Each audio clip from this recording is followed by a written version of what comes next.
أعوذ بالله من الشيطان الرجيم. بسم الله الرحمن الرحيم.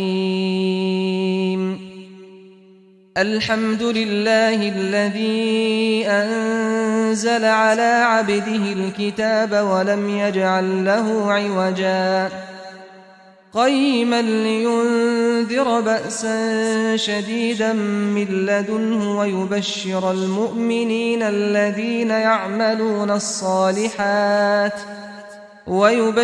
المؤمنين الذين يعملون الصالحات أن لهم أجرا حسنا ماكثين فيه أبدا وينذر الذين قالوا اتخذ الله ولدا ما لهم به من علم ولا لآبائهم كبرت كلمة تخرج من أفواههم إن يقولون إلا كذبا فلعلك باخع نفسك على آثارهم إن لم يؤمنوا بهذا الحديث أسفا إنا جعلنا ما على الأرض زينة لها لنبلوهم أيهم أحسن عملا وإنا لجاعلون ما عليها صعيدا جرزا أم حسبت أن أصحاب الكهف والرقيم كانوا من آياتنا عجبا إذ أوى الفتية إلى الكهف فقالوا ربنا آتنا من لدنك رحمة وهيئ لنا من أمرنا رشدا فضربنا على آذانهم في الكهف سنين عددا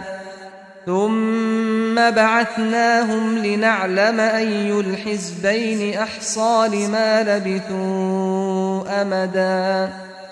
نحن نقص عليك نبأهم بالحق إنهم فتية آمنوا بربهم وزدناهم هدى وربطنا على قلوبهم إذ قاموا فقالوا ربنا رب السماوات والأرض لن ندعو من دونه إلها لقد قلنا إذا شططا هؤلاء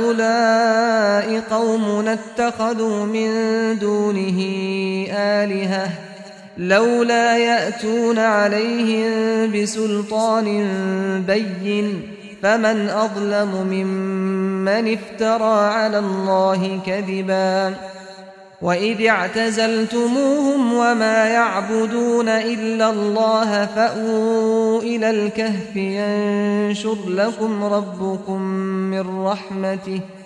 ينشر لكم ربكم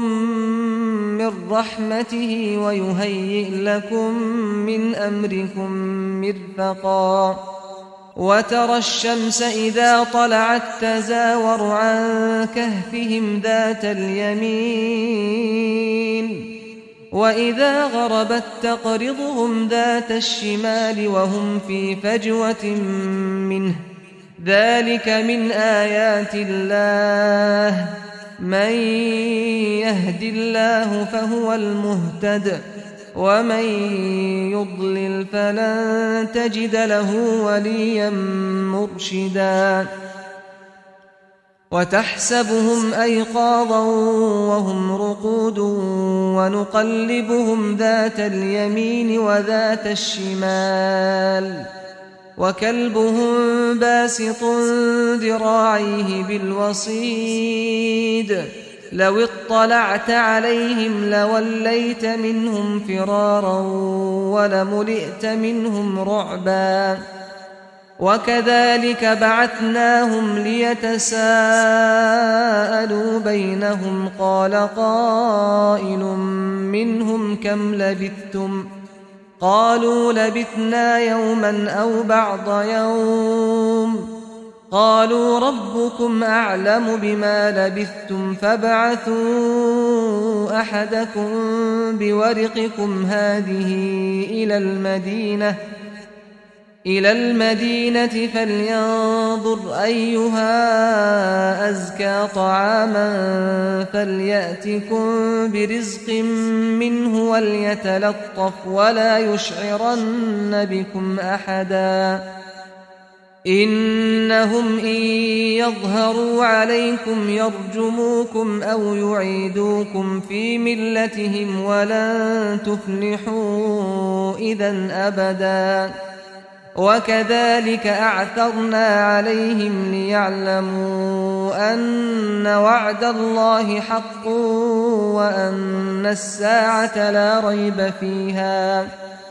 وأن الساعة لا ريب فيها إذ يتنازعون بينهم أمرهم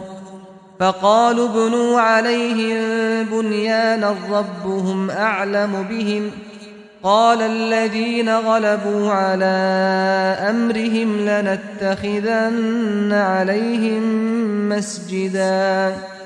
سيقولون ثلاثة رابعهم كلبهم ويقولون خمسة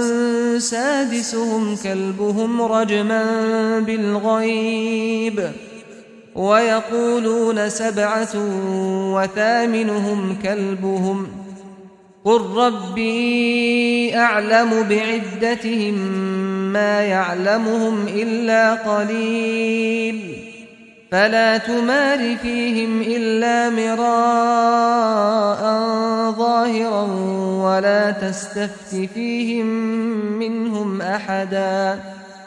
ولا تقولن لشيء إني فاعل ذلك غدا إلا أن يشاء الله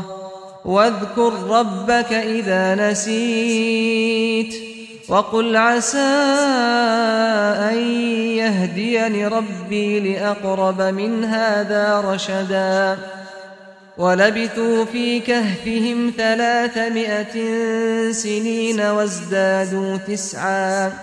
قل الله أعلم بما لبثوا له غيب السماوات والأرض أبصر به وأسمع ما لهم من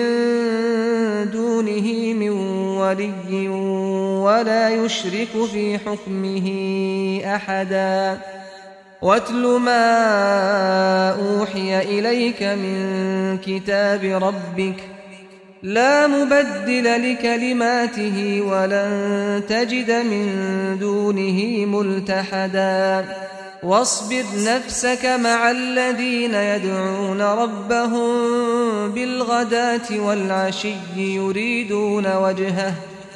يريدون وجهه ولا تعد عيناك عنهم تريد زينة الحياة الدنيا ولا تطع من أغفلنا قلبه عن ذكرنا واتبع هواه وكان أمره فرطا وقل الحق من ربكم فمن شاء فليؤمن ومن شاء فليكفر إنا أعتدنا للظالمين نارا أحاط بهم سرادقها وإن يستغيثوا يغاثوا بماء كالمهل يشوي الوجوه بئس الشراب وساءت مرتفقا إن الذين آمنوا وعملوا الصالحات إنا لا نضيع أجر من أحسن عملا أولئك لهم جنات عدن تجري من تحتهم الأنهار يحلون فيها من أساور من ذهب ويلبسون ثيابا خضرا من سندس واستبرق متكئين فيها على الأرائك نعم الثواب وحسنت مرتفقا واضرب لهم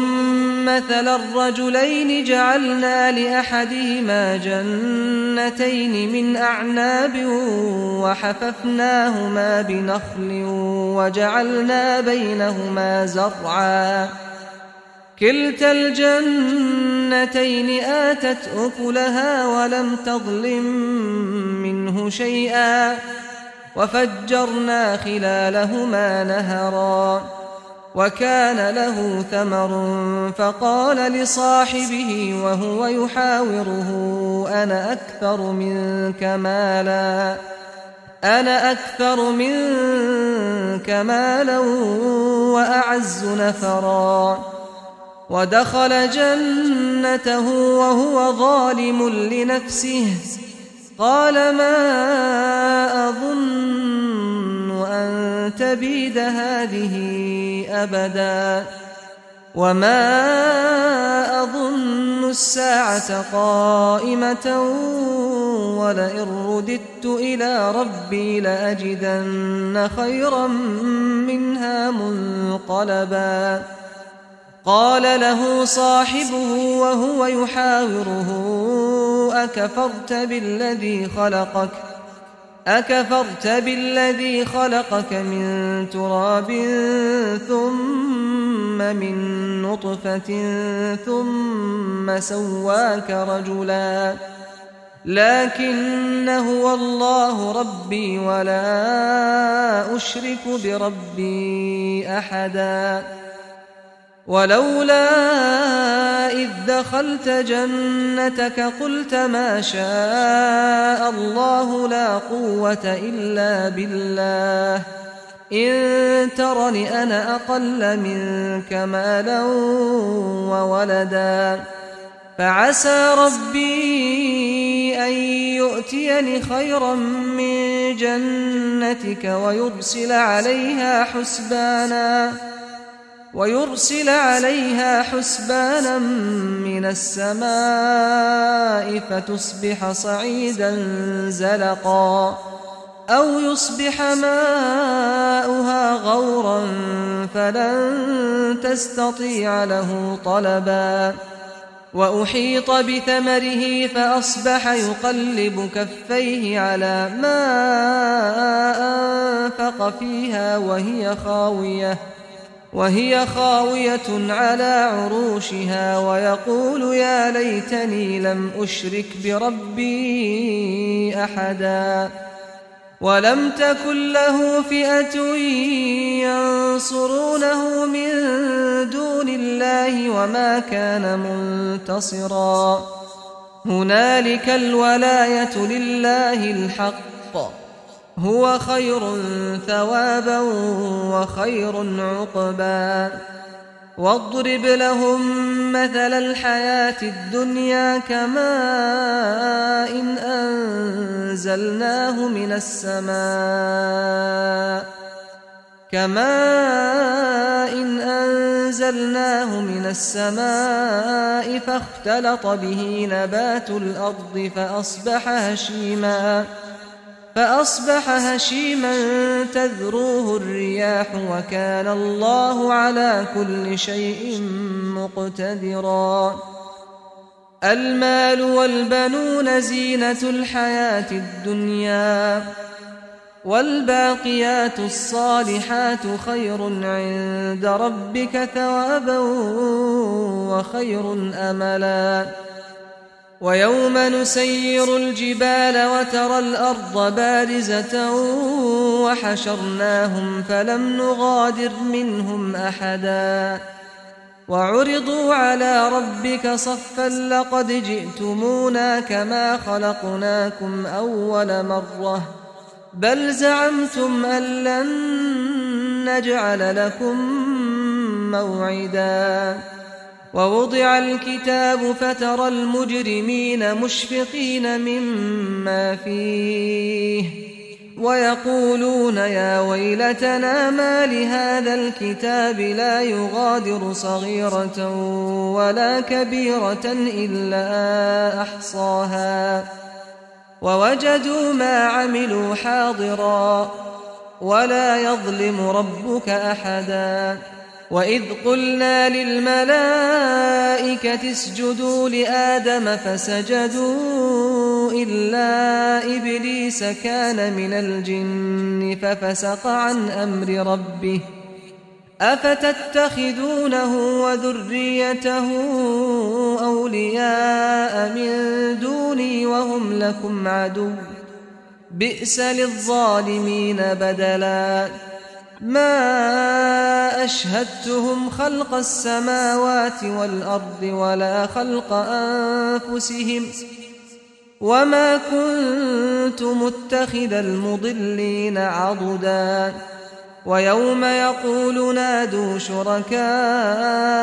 الذين زعمتم فدعوهم فلم يستجيبوا لهم وجعلنا بينهم موبقا ورأى المجرمون النار فظنوا أنهم مواقعوها ولم يجدوا عنها مصرفا ولقد صرفنا في هذا القرآن للناس من كل مثل وكان الإنسان أكثر شيء جدلا وما منع الناس أن يؤمنوا إذ جاءهم الهدى ويستغفروا ربهم إلا أن تأتيهم سنة الأولين أو يأتيهم العذاب قبلا وما نرسل المرسلين إلا مبشرين ومنذرين ويجادل الذين كفروا بالباطل ليدحضوا به الحق واتخذوا آياتي وما أنذروا هزوا ومن أظلم ممن ذكر بآيات ربه فأعرض عنها ونسي ما قدمت يداه إنا جعلنا على قلوبهم أكنة أن يفقهوه وفي آذانهم وقرا وإن تدعهم إلى الهدى فلن يهتدوا إذا أبدا وربك الغفور ذو الرحمة لو يؤاخذهم بما كسبوا لعجل لهم العذاب بل لهم موعد لن يجدوا من دونه موئلا وتلك القرى أهلكناهم لما ظلموا وجعلنا لمهلكهم موعدا وإذ قال موسى لفتاه لا أبرح حتى أبلغ مجمع البحرين أو أمضي حقبا فلما بلغا مجمع بينهما نسيا حوتهما فاتخذ سبيله في البحر سربا فلما جاوزا قال لفتاه آتنا غداءنا لقد لقينا من سفرنا هذا نصبا قال أرأيت إذ أوينا إلى الصخرة فإني نسيت الحوت وما أنسانيه إلا الشيطان أن أذكره واتخذ سبيله في البحر عجبا قال ذلك ما كنا نبغي فارتدا على آثارهما قصصا فوجدا عبدا من عبادنا آتيناه رحمة من عندنا وعلمناه من لدنا علما قال له موسى هل أتبعك على أن تعلمني مما علمت رشدا قال إنك لن تستطيع معي صبرا وكيف تصبر على ما لم تحط به خبرا قال ستجدني إن شاء الله صابرا ولا أعصي لك أمرا قال فإن اتبعتني فلا تسألني عن شيء حتى أحدث لك منه ذكرا فانطلقا حتى إذا ركبا في السفينة خرقها قال أخرقتها لتغرق أهلها لقد جئت شيئا إمرا قال ألم أقل إنك لن تستطيع معي صبرا قال لا تؤاخذني بما نسيت ولا ترهقني من أمري عسرا فانطلقا حتى إذا لقيا غلاما فقتله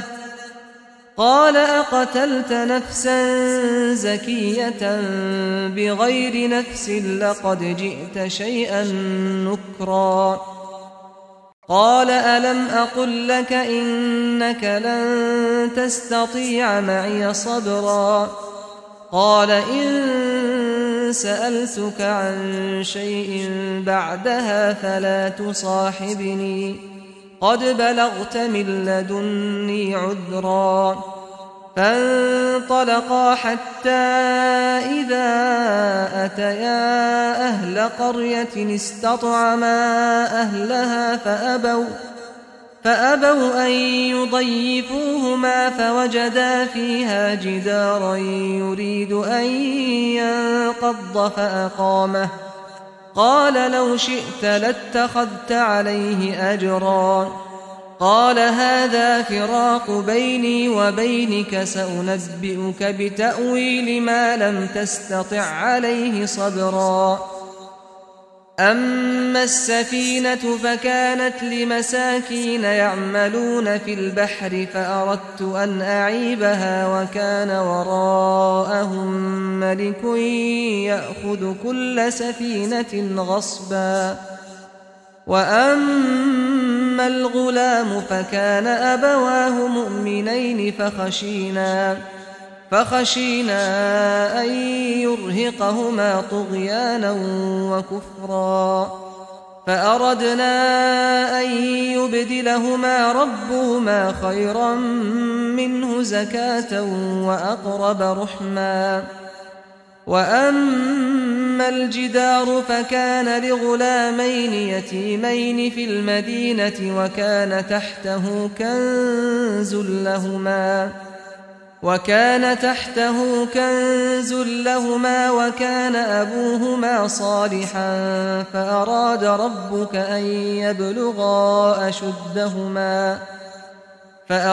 ربك أن يبلغا أشدهما ويستخرجا كنزهما رحمة من ربك وما فعلته عن أمري ذلك تأويل ما لم تسطع عليه صبرا ويسألونك عن ذي القرنين قل سأتلو عليكم منه ذكرا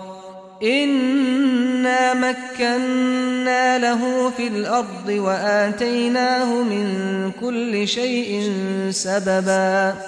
فأتبع سببا حتى إذا بلغ مغرب الشمس وجدها تغرب في عين حمئة ووجد عندها قوما قلنا يا ذا القرنين إما أن تعذب وإما أن تتخذ فيهم حسنا قال أما من ظلم فسوف نعذبه ثم يرد إلى ربه فيعذبه عذابا